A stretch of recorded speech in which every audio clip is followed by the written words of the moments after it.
Oi, pessoal, boa noite, tudo bom? Sejam todos muito bem-vindos.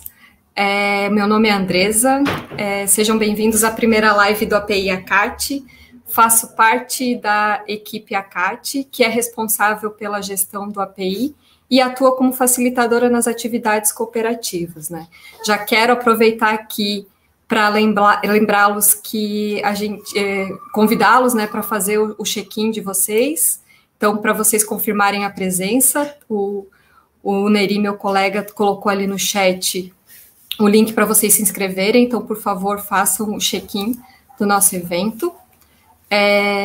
E também convidar vocês para assinar o canal da CAT. Então, assinem o canal da CAT, fiquem atentos aos eventos que a gente vai transmitir por aqui. Hoje é a nossa primeira live, né, como eu falei. O API ACAT, ele foi credenciado junto ao Conselho Municipal de Inovação da Prefeitura em junho de 2020, né. Hoje a gente conta com 41 membros cadastrados no API e já foram analisados e mentorados mais de 23 projetos de inovação criados pelos membros do próprio API. Então, a gente organizou essa conversa hoje. E para falar sobre o API, né, e essas oportunidades, a gente nós chamamos dois convidados, né? O primeiro deles é o Marcos, que ele é superintendente de Ciência, Tecnologia e Inovação da Secretaria Municipal de Turismo e Tecnologia e Desenvolvimento Econômico, da Prefeitura Municipal, e o Douglas Lopes, que é o CEO da empresa Incentive-me, que é uma startup de inovação tributária que conecta o ecossistema e leis de incentivo fiscal. E ele vai dar aí para a gente dicas super importantes, né, para quem está estruturando ou tem interesse em inscrever seu projeto para captação de recursos do Programa de Incentivo de Inovação da Prefeitura. E vai dar uma atenção especial aí na construção orçamentária desse projeto. Então, ele vai dar dicas super importantes. Então, hoje a gente vai trazer aqui o Marcos, que vai falar sobre o que é o API, sobre o que é o Programa de Incentivo e Inovação, e o Douglas, que vai falar para a gente como que vocês podem se organizar, né, e estruturar um projeto bacana para captar recursos da Lei de Incentivo Fiscal. O nosso evento, a gente pensou num formato um formato bem... um formato de perguntas e respostas, então, onde a gente vai interagir com os nossos convidados, aí vocês ficam super à vontade para fazer perguntas a partir do nosso chat, que aí eu leio aqui para os nossos convidados, tá? Então, e também a gente vai trazer algumas perguntas que foram, algumas dúvidas, né, que a gente levantou a partir dos atendimentos que a nossa equipe faz com os empreendedores e com os membros do nosso API. Então, para vocês conhecerem aí os nossos convidados, eu vou chamar o Marcos para se apresentar e falar um pouquinho aí, né, sobre o papel dele. E aí, depois, na sequência, o Douglas se apresenta para vocês. Boa noite, Marcos. Boa noite, Douglas. Boa noite. Boa noite, Andresa. Boa noite, Douglas. Boa noite para o nosso público. É uma satisfação estar aqui. Meu nome é Marcos Lichtblau.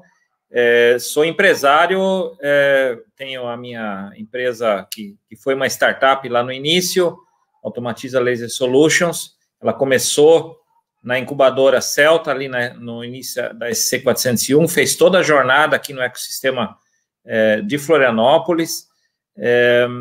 Somos associados da CAT, eu inclusive fui cofundador da Vertical Têxtil, que depois se fundiu com a Vertical de Manufatura. Depois também, nos últimos 4 anos, eu fui vice-presidente de finanças da CAT, então estou bem presente aí no ecossistema de empreendedorismo, de inovação, e agora, recentemente, desde meados de fevereiro, na Superintendência de Ciência, Tecnologia e Inovação na Prefeitura de Florianópolis. É um prazer estar junto aqui e repartindo sobre o Programa de Incentivo à Inovação. Boa, Marcos. Obrigado, Andresa, aí, pelo convite. Marcos, um prazer estar aqui contigo hoje para conversar de um tema tão importante para o município e, naturalmente, para toda a região. Me apresentando um pouquinho, eu sou um dos fundadores e CEO aqui da Incentive-me, que é uma startup que foi criada, que foi desenvolvida exatamente para transformar impostos em impacto. Hoje a gente oferece uma solução para toda a jornada de uso das leis de incentivo, para todos os agentes ali do ecossistema. Então, para as empresas, mapeando o seu potencial, ajudando em toda a estruturação de portfólio, monitoramento de resultados, e também do lado dos projetos, dos proponentes, dando todo o apoio técnico para, de fato, tirar o seu sonho, o seu projeto do papel e, claro, conseguir fazer a captação de recursos. Coincidentemente, a gente também está ali no Celta, uma incubadora com certeza muito importante aí para o ecossistema, então, trabalhando bastante para ajudar projetos. Até hoje a gente já viabilizou 250 projetos nos últimos 3 anos aí de trabalho, somando aí cerca de 80 milhões de reais em investimentos incentivados. Lembrando que, claro, a gente atua com a lei de incentivo municipal de Florianópolis, mas a gente atua também com todas as demais leis federais, estaduais e municipais. Então a gente acaba ampliando um pouco o escopo. Então, acho que vai ser legal esse papo, que a gente já consegue trazer também uma visão um pouco mais ampla, um pouco mais macro aí do ecossistema para essa frente tão importante aí para o município. Coisa bacana, Douglas, obrigada. Obrigada, Marcos. A gente, seguindo aqui a nossa programação, né, a gente achou importante trazer primeiro para vocês, para contextualizar do que se trata, né, o que é um API, e o que é um programa de incentivo à inovação. Então, a primeira pergunta já vai aí para o Marcos. Marcos, o que é o programa, o que é o PII e o que é um API? Fala aí para a gente. É a sopa de letrinhas, né, Andresa? O PII é o Programa de Incentivo à Inovação. É um dos primeiros programas de incentivo à inovação do país, né?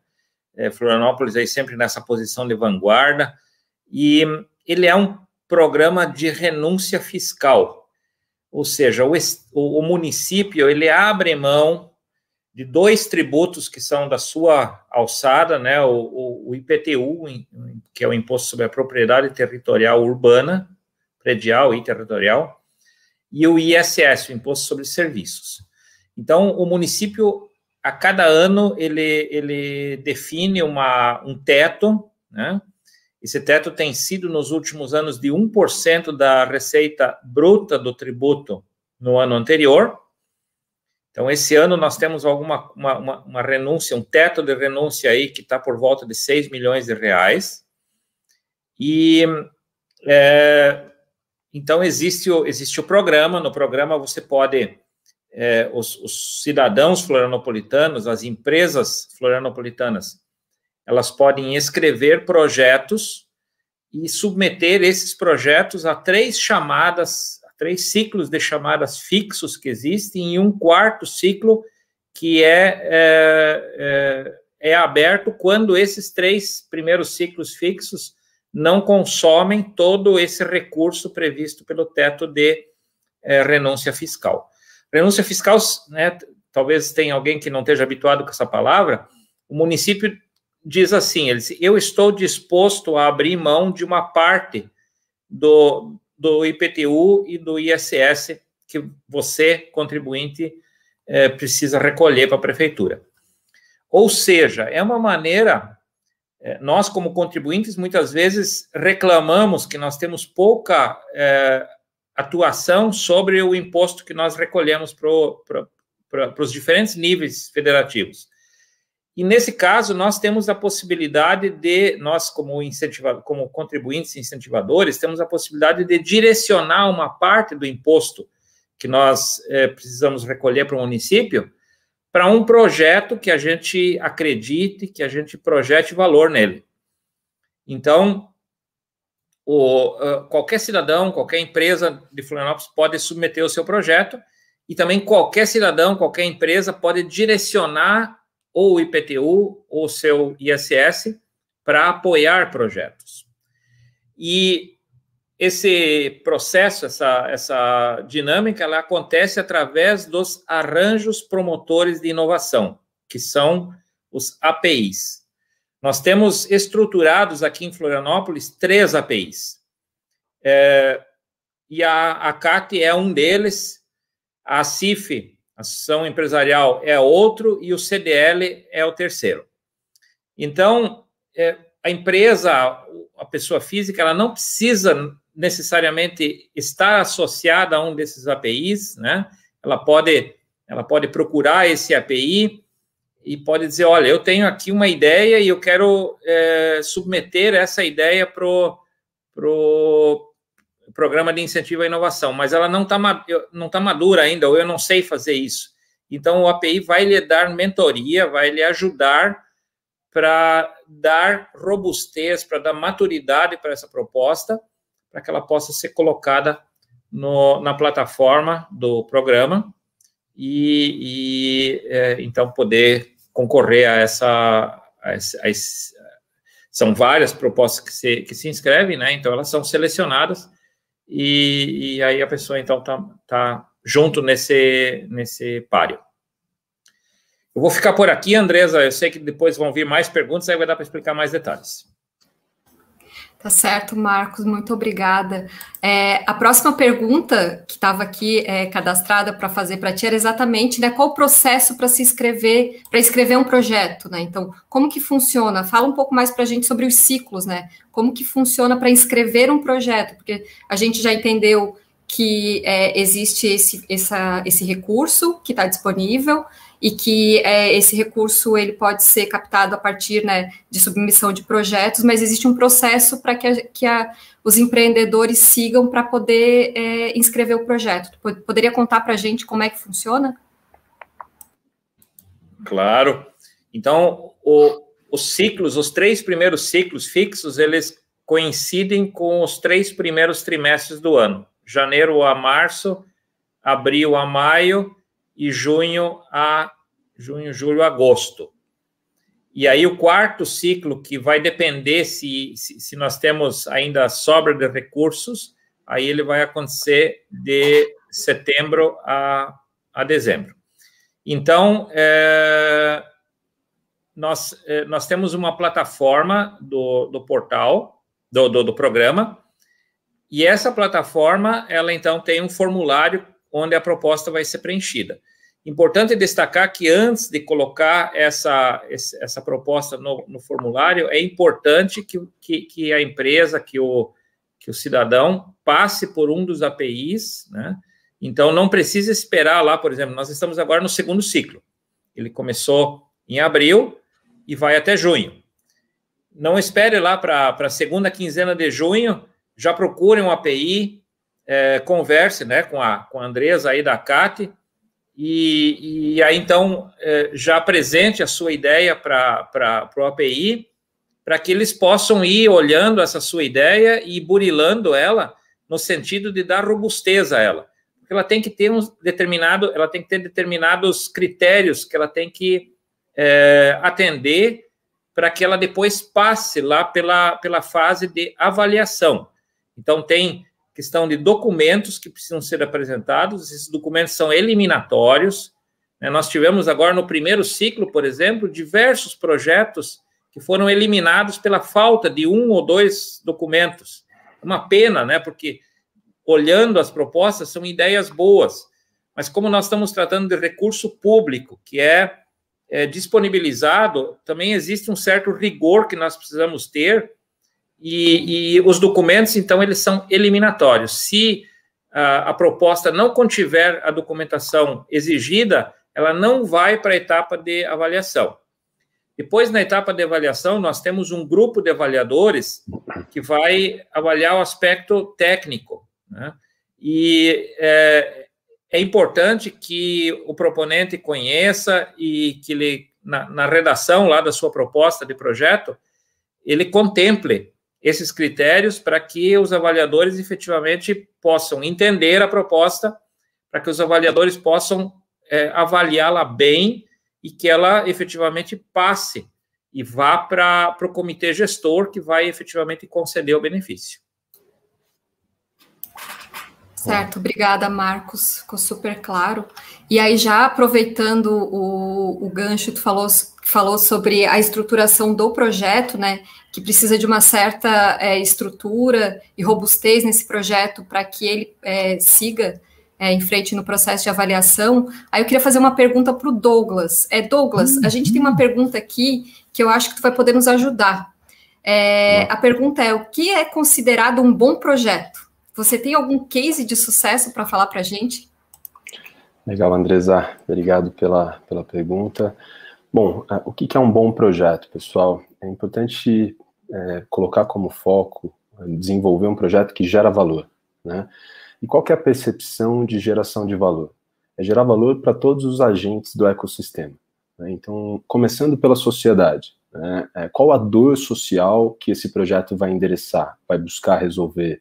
Qual é a lacuna hoje econômica que esse projeto vai conseguir promover em termos de inovação, em termos de solução?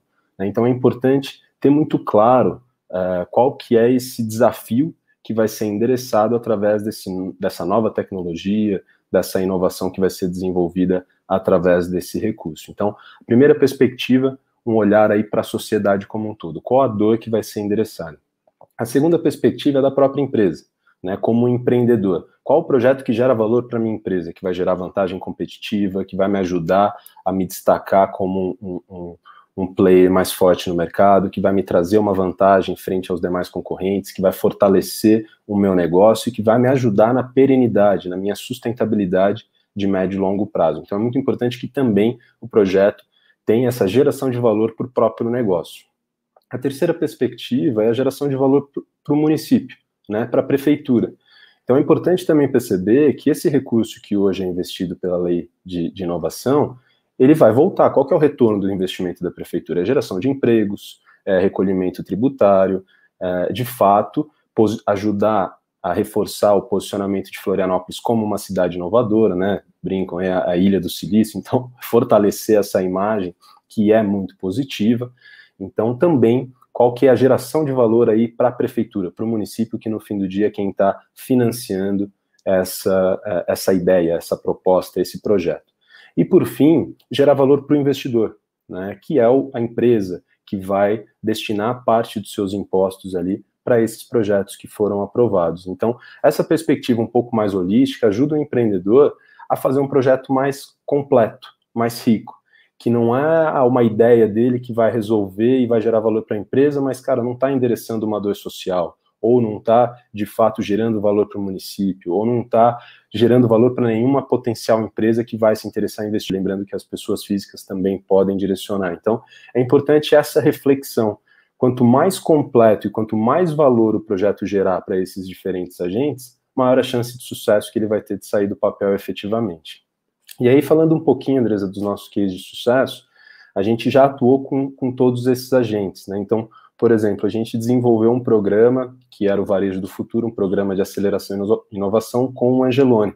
Então, a gente dialogou com a empresa, pensou no que era inovação, no que eles precisavam, mapeamos diversas startups que poderiam desenvolver projetos na área de inovação e demos esse apoio na construção dessas soluções. Então, esse é um primeiro case. Um segundo case legal foi com a própria Payface, que é uma startup com uma solução de pagamento, que é incrível, reconhecimento facial, inclusive recomendo o pessoal a conhecer, que foi inscrita na lei para aprimorar a sua tecnologia com integrações, trazendo assim uma maior vantagem competitiva. Então também ali um case de sucesso no financiamento, no funding, captado através da lei de incentivo. E um último case, como exemplo, é na elaboração e na aprovação, que a gente fez ali com o gestor de campanhas, que era um projeto da própria Incentive para acelerar o engajamento de pessoas físicas na destinação de parte dos seus impostos, né? Então, é importante perceber que nesse novo movimento que existe ESG, né, que envolve socioambiental, governança, transparência, pensar num projeto incentivado é pensar num projeto ESG, né? ESG, para quem não conhece, dá uma olhadinha, acho que tem muito conteúdo rolando. Por quê? Porque ele tem essa visão macro, tem essa visão ampla, promove a inovação, gera impacto social positivo, exige governança, porque precisa de todo o processo de transparência ali, de diálogo com a prefeitura e de reportes. Então, a partir do momento que o empreendedor quer buscar desenvolver um projeto de inovação, tem que ser um projeto que gera valor. E gerar valor para quem? Para todos os agentes do ecossistema. Então, esse é um desafio. Se fosse fácil, teriam muitos projetos aí no mercado, a gente sabe que não é assim, mas fica a provocação aqui para quem está nos assistindo, para quem busca desenvolver um projeto, fazer esse exercício e realmente criar propostas que geram valor aí para todo o ecossistema. Obrigada, Douglas. Show, obrigada pela... A gente vai voltar a conversar mais sobre essas dicas aí, sobre elaboração de projetos, né? Mas a gente tem uma pergunta aqui agora, então o nosso público manda. A gente tem as nossas perguntas que foram programadas, mas eu vou ler aqui uma pergunta, eu acredito que o Marcos vai poder ajudar nos respondendo essa pergunta. Ela veio da Eloren Andreani, muito obrigada pela pergunta, Eloren. Ela diz aqui, boa noite, pessoal, boa noite. Qual a alíquota de ISS e o percentual que a empresa consegue considerar para contemplar o direcionamento para os projetos? Eu acho que essa vai para ti, Marcos. Vamos lá, peguei ela aqui. Obrigado por tua pergunta, Eloren. A alíquota de ISS, ela depende da atividade da empresa, né? Nós temos diversas alíquotas vigentes hoje. Eu vou falar primeiro para aquelas empresas que têm... primeiro, vamos colocar o seguinte, existe uma lei federal que estabelece que o piso de alíquota de ISS no país é 2%. Ela não pode ser inferior a 2%. Então, Florianópolis tem alíquotas de ISS que vão de 2% para cima, se não me engano, até 5%. Então, eu vou primeiro falar para aquelas empresas que têm alíquota maior do que 2%. Essas empresas, elas têm, então, a possibilidade de direcionar até 20% do seu imposto. No caso aqui, nós estamos falando de ISS, lembrando que também vale para o IPTU, né? No IPTU também são 20%. E como é que funciona isso? O proponente do projeto, ele vai estabelecer lá, existe um teto também, né? Os projetos, eles podem ir até R$180 mil, valor total. A gente, fazendo aqui agora um pequeno parênteses, né? Muitas vezes a gente percebe que inclusive, esse 180 mil é uma conta de chegada, né? Os projetos chegam lá com R$179.698, uma coisa assim. Claro que uma boa justificativa, né?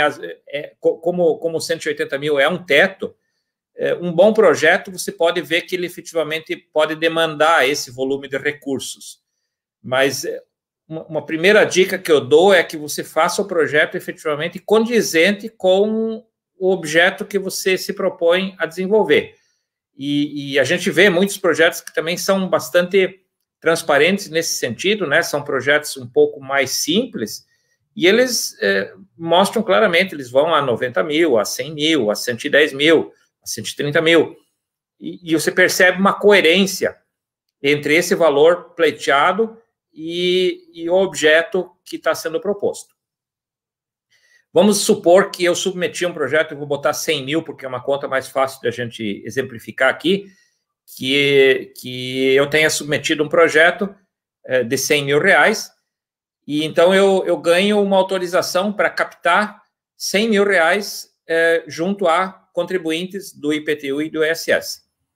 E vamos imaginar que a Andresa é amiga minha, ou ela é uma potencial investidora da minha startup, do meu projeto, e ela tem lá um carnê de IPTU de 10 mil para pagar. Então, ela pode direcionar desse carnê de IPTU até 2 mil reais para o meu projeto. Então, esse 2 mil reais ele vai compor lá dos meus 100 que eu vou captar, 2 mil eu vou captar da Andresa.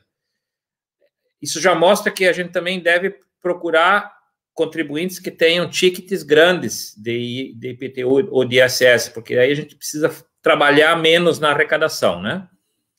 Então, se eu tenho lá alguém que tem um ticket de 100 mil, uma guia de ISS de 100 mil, ele pode direcionar até 20 mil dessa guia. Ele vai fazer isso através de um depósito, eu, como proponente do projeto, e eu vou abrir uma conta.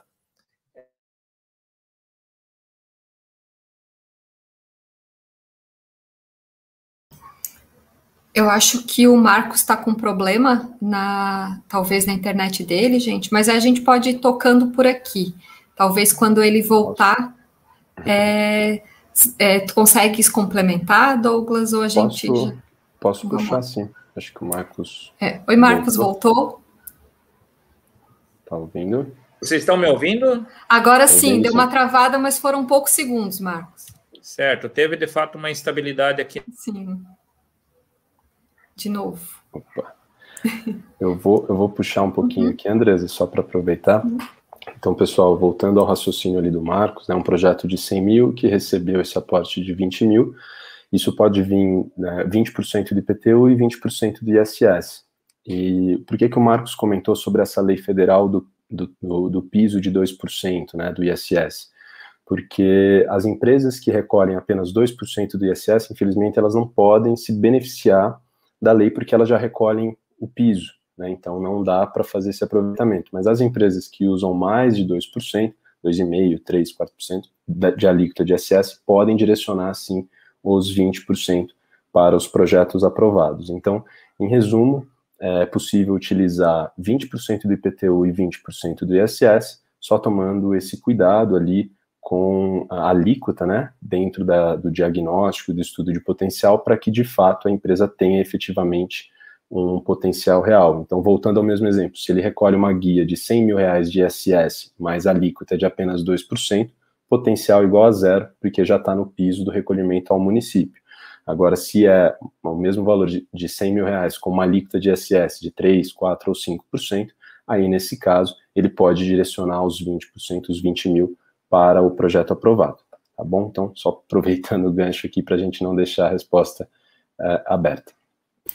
Maravilha, Douglas, obrigada. E até a gente já falando sobre a questão orçamentária, né, que é super importante, eu, enquanto pessoa que atende empreendedores, né, que está diretamente lá na linha de frente de atendimento, entendendo e mapeando as dores dos empreendedores, a gente identificou que uma das maiores dificuldades que a gente encontra, né, nos empreendedores que a gente tem atendido é de como fazer isso, né? Como eu vou criar um cronograma que é algo que é um critério que é avaliado, né? Como que eu crio um cronograma, né? Um cronograma para esse meu projeto? Eu tenho que considerar só o valor que vai ser investido na melhoria ou na criação daquele determinado, ou ele pode ser mais amplo? Como é que funciona essa criação de um cronograma financeiro, né, de um orçamento para um projeto, nesse tipo de modalidade de projeto? Legal, Andresa. Obrigado pela pergunta. Só, Marcos, para te sinalizar, fechei aqui a sua resposta, complementei só para não deixar, e agora estamos tocando aqui. Então, falando um pouquinho, Andresa, sobre a estruturação de um projeto, né? Todo projeto ele tem 3 pilares, né? A estruturação textual, né? Objetivos, justificativa, enfim, tudo que vai ser a narrativa ali do projeto, toda a estrutura documental e o cronograma físico-financeiro.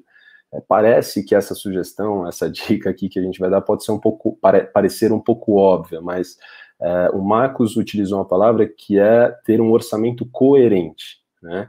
O que é ter um orçamento coerente? É ter um orçamento que de fato representa as necessidades do projeto e que ele tem um cronograma de desembolso alinhado às necessidades de execução. Então, se eu tenho todo um processo de pré-produção, de desenho de arquitetura, enfim, tem todo um trabalho de planejamento, e depois eu tenho o trabalho de desenvolvimento, e depois eu tenho o lançamento da ferramenta, por exemplo, então tem que ser etapas ali que vão ser etapas sequenciais, né? E quando isso é aplicado ali, representado na estrutura orçamentária, isso também tem que ser levado na ponta do lápis, né? Então, esse serviço eu vou precisar por quantos meses para desempenhar essa primeira função e ter o entregável? Depois, na sequência, que é de fato o desenvolvimento, depois o lançamento, a comunicação, os primeiros usuários. Então, a coerência no orçamento e no espaço-tempo é um desafio, sim, mas para o empreendedor, ele tem que entender que criar esse projeto, diferente da startup, que ele tem mais flexibilidade no dia a dia e que alguma coisa mudou, ele pivota e vai lá, ajusta o orçamento e pensa aqui, pensa ali. Quando ele vai criar um projeto incentivado, ele tem que ser um pouco mais previsível dentro da sua estrutura orçamentária. Então, o que foi previsto tem que ser muito próximo do real. Então, para eu criar uma ideia, eu preciso fazer cotações? Sim, é importante que os preços estejam de fato alinhados ali com a realidade de mercado.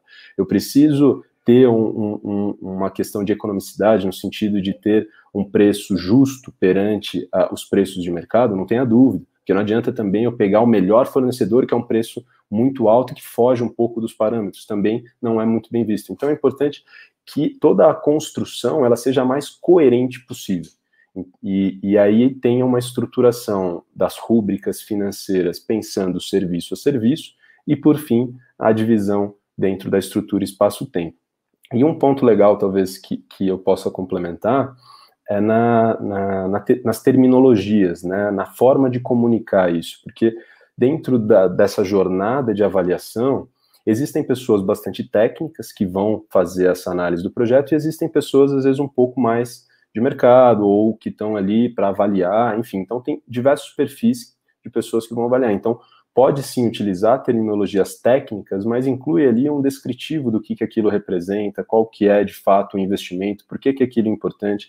Quanto mais claro e quanto mais destrinchado esse orçamento tiver, menos dúvida fica, e naturalmente mais coerente essa estrutura orçamentária vai ficar. Então, é sim um desafio, mas aí ele tem que fazer com um nível de detalhamento um pouco maior e mais energia para ter ele o mais próximo da realidade, lembrando que no trabalho aí do empreendedor do dia a dia, que ele tem a liberdade de pivotar do dia para a noite, num projeto incentivado não é bem assim. Ele precisa seguir aquilo que foi desenhado, ele precisa seguir, se ele precisar de algum ajuste, tem um processo de readequação, então tem toda uma solicitação, então é um outro processo, então é importante que, de fato, esse orçamento esteja o mais alinhado possível com a realidade ali de execução. Né?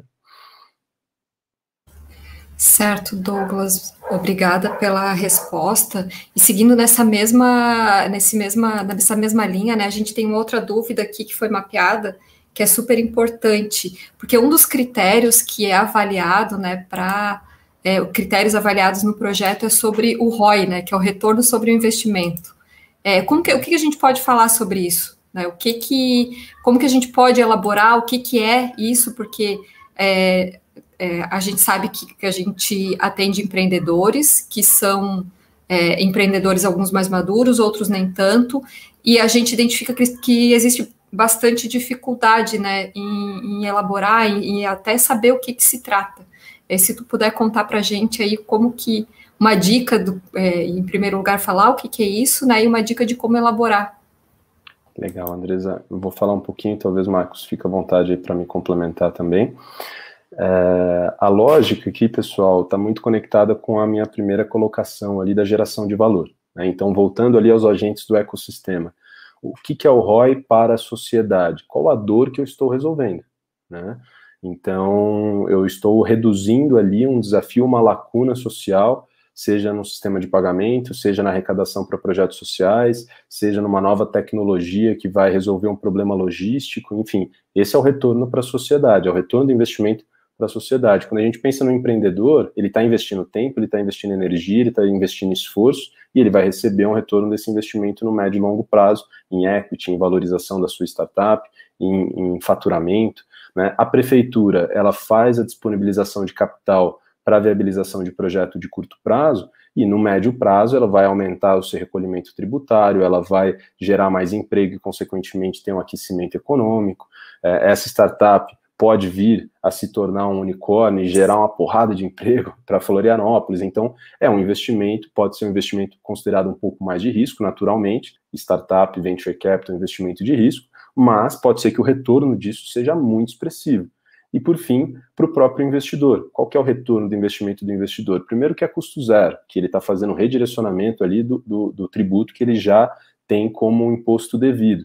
Então, o retorno para ele é visibilidade, é ganho de competitividade, é um diferencial que ele vai conseguir implementar para os seus clientes ou para a sua cadeia de suprimentos, para os seus stakeholders. Então, é uma forma que ele consegue gerar valor para o seu negócio, né? Seja em visibilidade, valor de marca, ou seja no dia a dia da operação.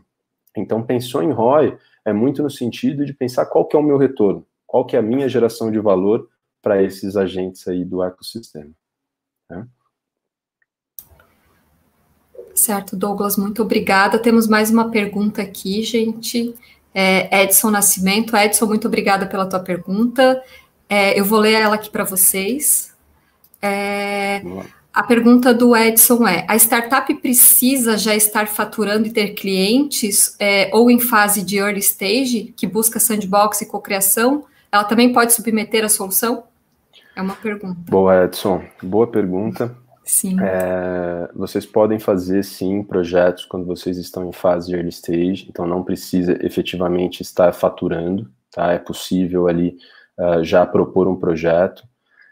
Inclusive, é possível propor um projeto como pessoa física, tá? E dentro do própria estrutura do orçamento do projeto, você contemplar ali a abertura do CNPJ e tudo, porque isso é fundamental para depois a execução do projeto, mas esse primeiro movimento de solicitar e de inscrever o projeto, isso pode ser feito como pessoa física, então ainda a Startup Early Stage, ali PPT, antes de qualquer MVP, então a lei de incentivo, ela pode sim ser utilizada para o desenvolvimento do MVP.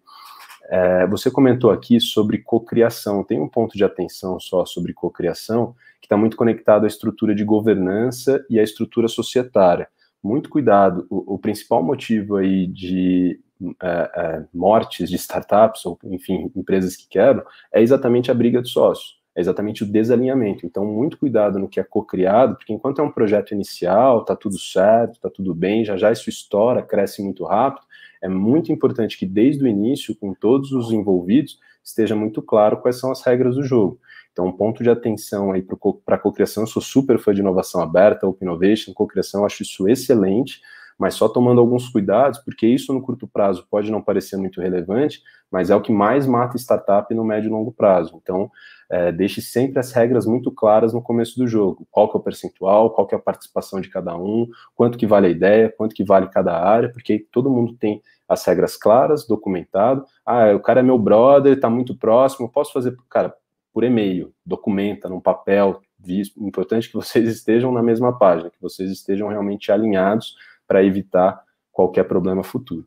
Tá? Então, pode sim inscrever sem faturamento, pode inscrever como pessoa física, mas só no cuidado ali na cocriação para não ter nenhum tipo de problema no médio e longo prazo. Show, Douglas, muito obrigada. Marcos, eu tenho agora, a gente já falou, né, sobre lá na frente, sobre o que é o programa, sobre o que é um API, falamos um pouco sobre estruturação de projeto, especialmente sobre a questão orçamentária, e aí eu tenho uma pergunta aqui, Marcos, que aí eu já conheci o API, submeti, fui atendido e tal, e aí agora a gente tem uma pergunta aqui sobre o que a comissão, na verdade vão ser duas, tá? O que a comissão de avaliação, né, a equipe lá do comitê, espera encontrar em um projeto, e quais são os critérios avaliativos mais importantes? Então, tudo isso, né, é claro que vai direcionar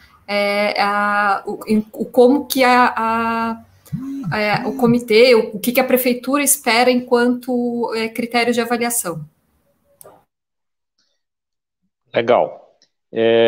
Desculpa aí que eu tive uns problemas de rede aí, mas acho que agora estabilizou. Eu, então, gostaria de destacar que a gente já falou aqui de diversos aspectos, né, que compõem, vamos dizer assim, essa expectativa da comissão de avaliação. Talvez vamos falar um pouquinho da comissão de avaliação, né?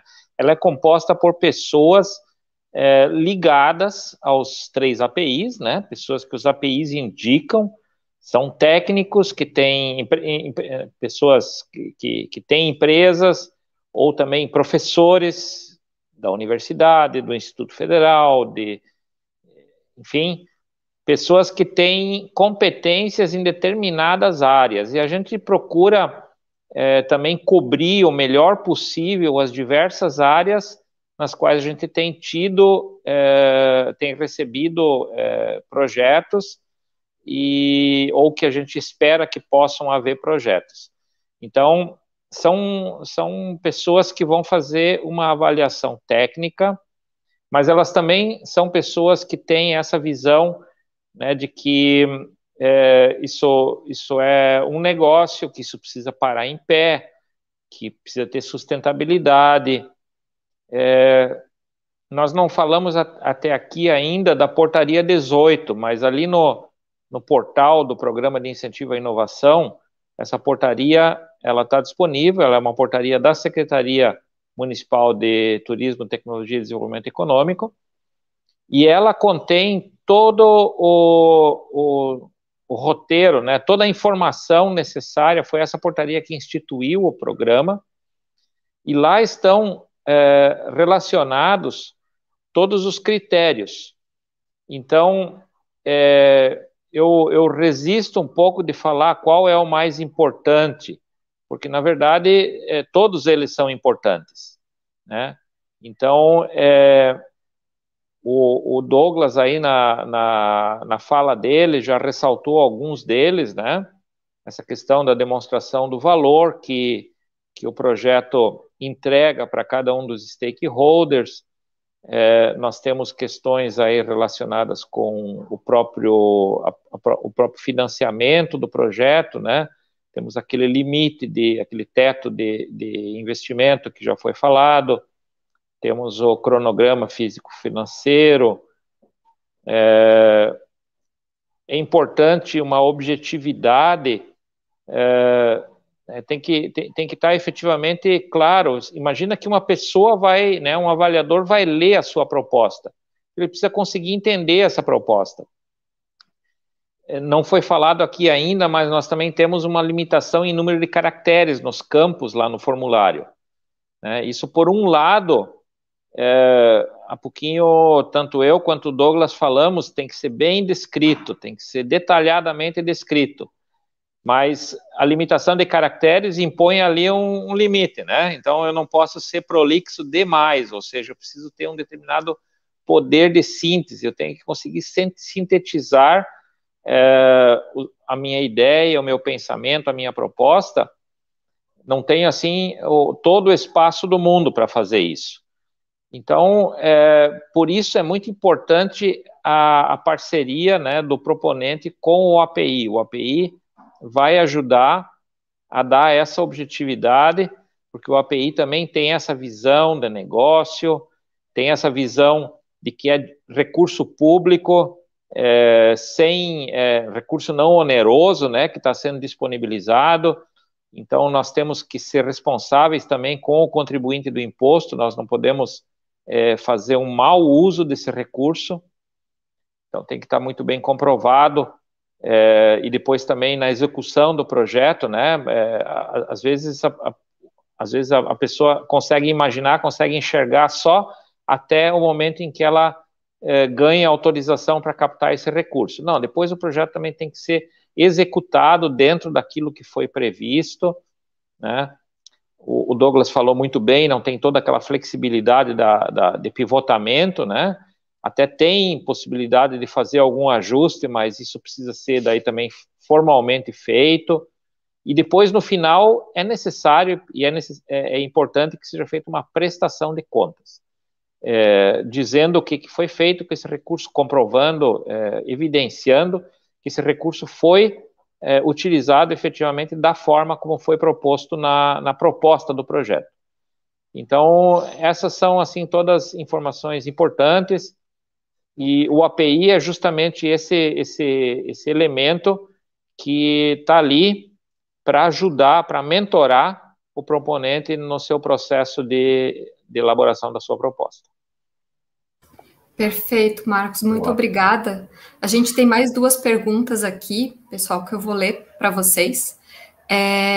A primeira delas é da Flávia Domênico. Flávia, muito obrigada pela tua pergunta, boa noite. A pergunta da Flávia é: como acontece a conexão de investidor e startup para captar o recurso? Essa é uma pergunta super importante e que gera bastante dúvidas, né? Então, convido o Douglas e Marcos aí, se puderem contribuir para a dúvida da Flávia. Com certeza. Quer falar primeiro, Marcos? Posso puxar aqui? Vamos lá. Não, eu começo então e você continua. Por favor, manda bala. Ou a gente vai interagindo, né? A gente vai co-construindo. Boa. Então, o captador do recurso, né, uma vez tendo o seu projeto aprovado, o proponente ele recebe uma autorização para captar. E com essa autorização ele vai em busca de contribuintes.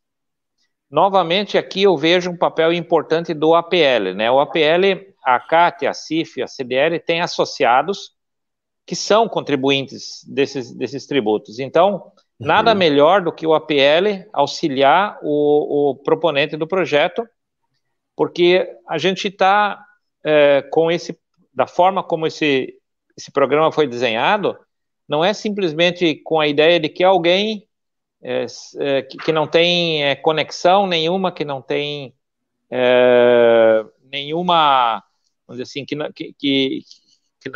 é meramente um direcionador de parte do seu tributo. Não, é uma grande oportunidade para se mapear quais são contribuintes do imposto que possam ser que possam ter interesse nessa tecnologia, nesse produto que está sendo desenvolvido. Ou seja, que esse incentivador seja efetivamente um investidor. O Douglas colocou isso muito bem na fala dele, né? Essa é a ideia. Então, que seja uma pessoa física ou seja uma pessoa jurídica, mas que seja alguém que possa aportar, primeiro, uma parte do seu tributo, do seu IPTU, do seu ISS. Mas não vamos parar só por aí, vamos também aportar, de repente, conhecimento do negócio. Vamos aportar rede de relacionamentos, vamos aportar experiência em gestão de um negócio. Então, aí o apoio fica muito mais rico. E certamente vai ajudar esse projeto de uma forma muito mais efetiva a ter um êxito e a trazer também, por exemplo, para o município, o retorno que o município espera, que é uma nova empresa ou uma empresa com um novo produto, novos empregos, mais arrecadação tributária, mais fortalecimento da imagem de Florianópolis como polo tecnológico, Ilha do Silício. Então, eu acho que esses aspectos são bastante importantes. Douglas, o que mais se diria aí?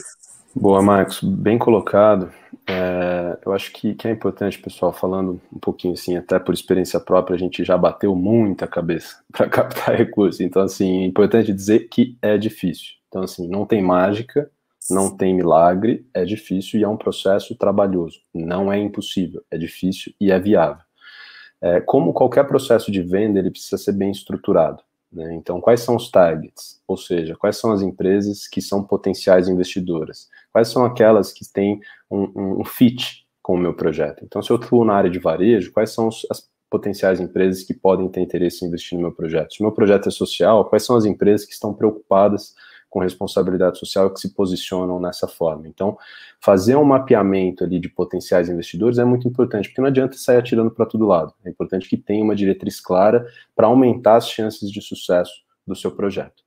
Quando você dialogar com essa empresa, é importante entender qual que é o nível de maturidade dessa empresa quando você fala sobre lei de incentivo. Existem algumas empresas que você vai falar, ela vai falar, que é isso? Nunca ouvi dizer. Tá louco, não quero fazer, não, é perigoso, não dá.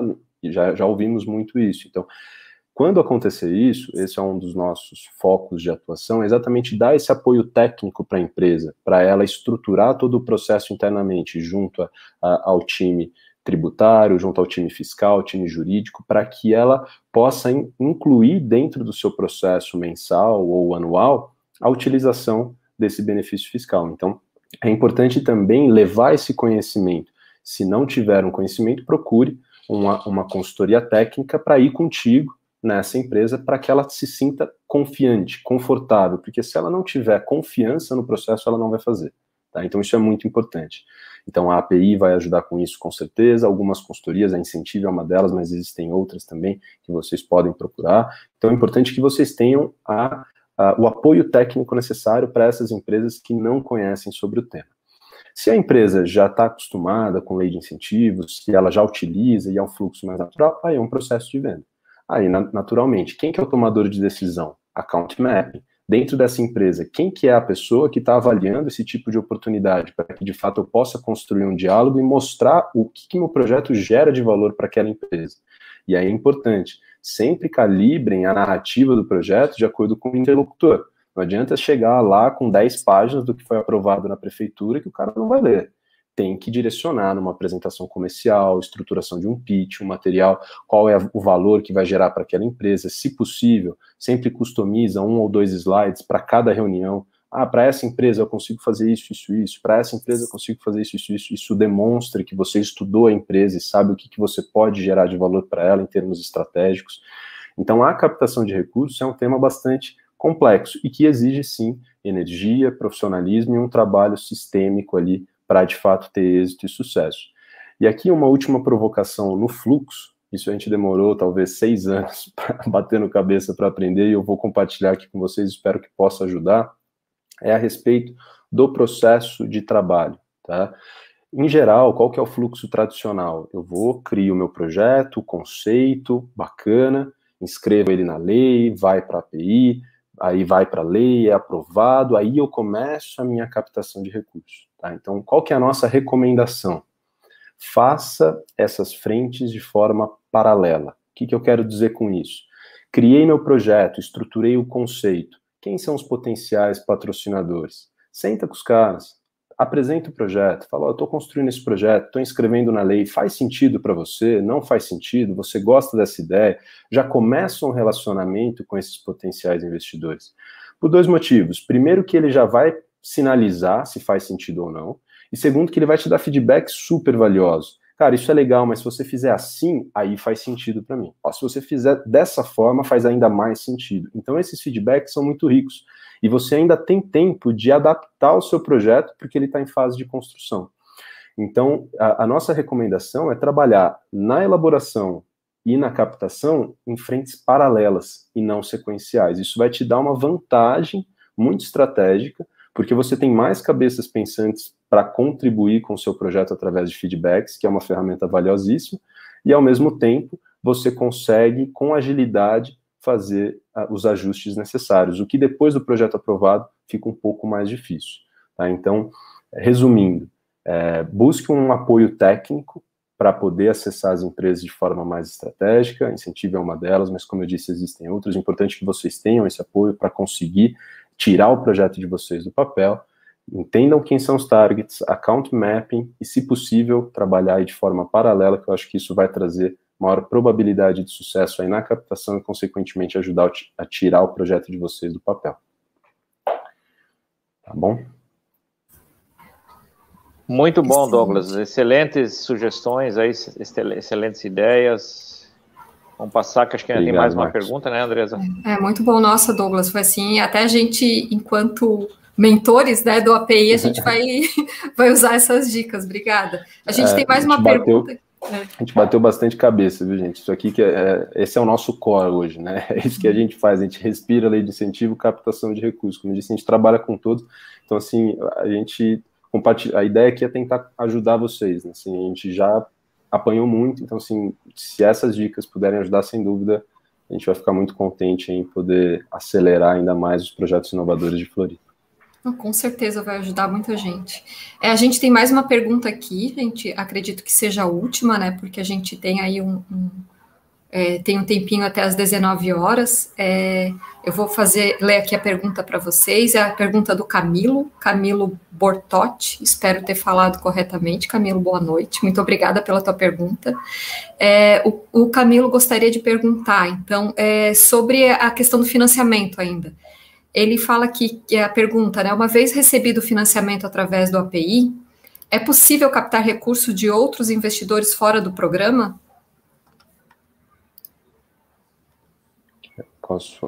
Eu vou colocar bem rapidinho aqui, Marcos, e aí você pode complementar. Eu vou trazer, Camilo, um exemplo aqui como a gente fez, pode ser que existam outras alternativas, tá? Quando a gente construiu o projeto, a gente separou todo o nosso planejamento financeiro em centros de custo.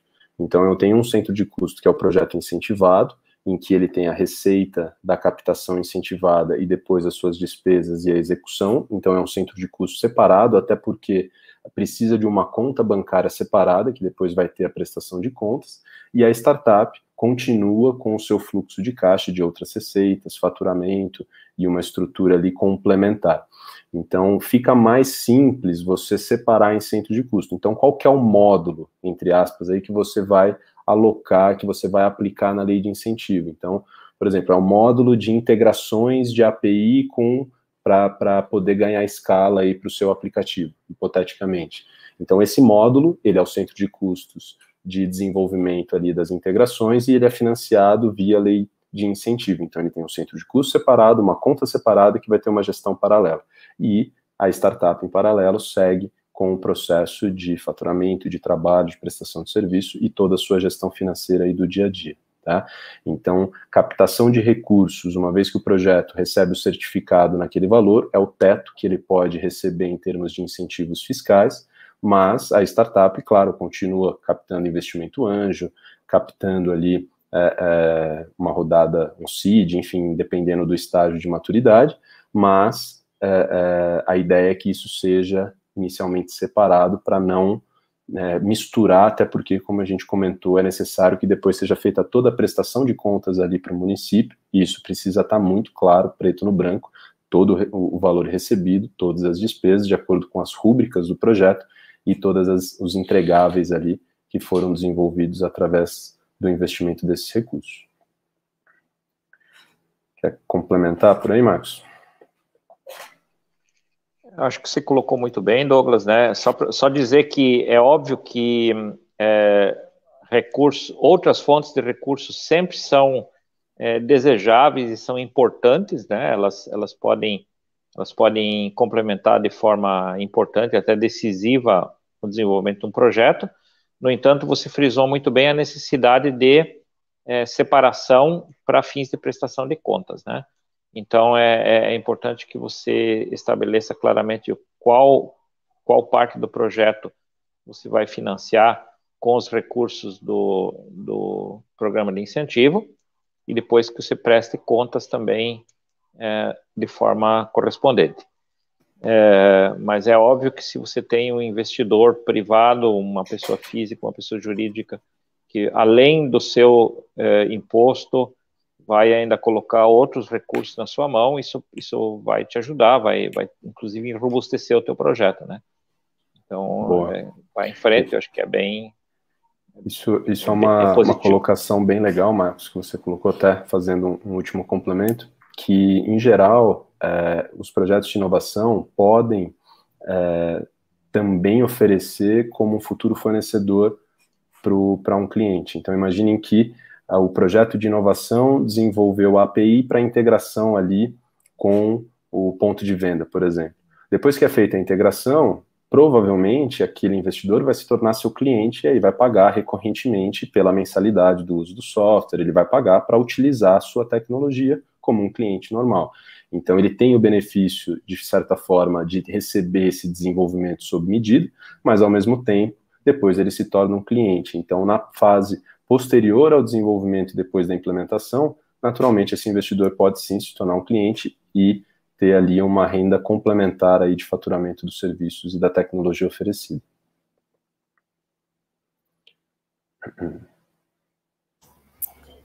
Eu acho que é isso, né, gente? Douglas, muito obrigada. Estamos chegando ao final da nossa primeira live, né? Eu quero agradecer muitíssimo os nossos convidados. Marcos, muito obrigada por ter contribuído aí, né, para esclarecer qual o papel da prefeitura, né? Esse papel super importante que a prefeitura tem realizado para desenvolver e fomentar o empreendedorismo inovador no nosso município. Douglas, muito obrigada pelas dicas super valiosas que tu deu, eu tenho certeza que vai contribuir muito com o pessoal aí, especialmente quem está elaborando o projeto. Agradeço demais a presença de vocês dois, o tempo que vocês disponibilizaram aqui para a gente. Quero agradecer a Cátia também pela oportunidade, né, da gente estar aqui falando para esses empreendedores, e lembrá-los, né, que a gente tem um ciclo aí aberto, então, que finaliza no dia 30 de junho, mas lembrando que o Marcos falou, não deixem para o último dia, né? Entrem em contato com a gente está aqui super disponível para ajudar vocês a construir esse projeto da melhor forma possível. Então, entrem em contato com a gente, não deixem para o último dia lá. E também convido vocês, né, se vocês têm interesse em fazer parte do API ACAT, escrever um projeto para captação de recursos, se cadastra nesse link. Então, lembrando que tanto pessoa física quanto pessoa jurídica, desde que com um endereço registrado em Florianópolis, pode fazer parte de um API. E a gente está aqui esperando super ansioso para poder ajudar vocês da melhor forma e fomentar o ecossistema aí de inovação e empreendedorismo do município de Floripa. Gente, deixo para vocês aí para também se despedir do pessoal. Lembrando aqui, gente, desculpa. No final da nossa live aqui vai ter uma pesquisa, então eu peço para que vocês respondam a pesquisa sobre esse evento, para vocês nos sugerirem melhorias, se algo que a gente pode contribuir com os nossos próximos eventos. Então eu peço que vocês, o Neri já colocou aqui embaixo, por favor, respondam a pesquisa, não esqueçam de fazer o seu check-in lá no nosso check-in online, né, para registrar a presença de vocês. E aí agora eu deixo aí para os nossos convidados. Marcos, por favor, a fala é sua. Andresa, muito obrigado pela oportunidade. Esse programa ele só atinge o seu objetivo à medida de que ele é bem conhecido e também bem utilizado. Nós ainda temos um potencial muito grande, né? Depois que nós chegarmos perto desse limite de renúncia fiscal, nós podemos efetivamente ainda trabalhar para ampliá-lo, mas obviamente que nós não vamos fazer isso agora, enquanto que nós estamos ainda com uma demanda bastante pequena de projetos. Nós temos que agora efetivamente possibilitar que esse programa se enrobusteça, efetivamente ganhe espaço dentro da cidade. E agradeço também muito a participação do Douglas, e fico disponível para que a gente também possa seguir nessa trajetória, fazendo outros eventos que vocês julgarem procedentes e que efetivamente contribuam com aqueles que querem participar, que querem propor projetos. Um abraço e boa noite. Boa, Marcos. Andresa, super obrigado também, a Cátia pelo convite, foi um prazer estar aqui com vocês hoje.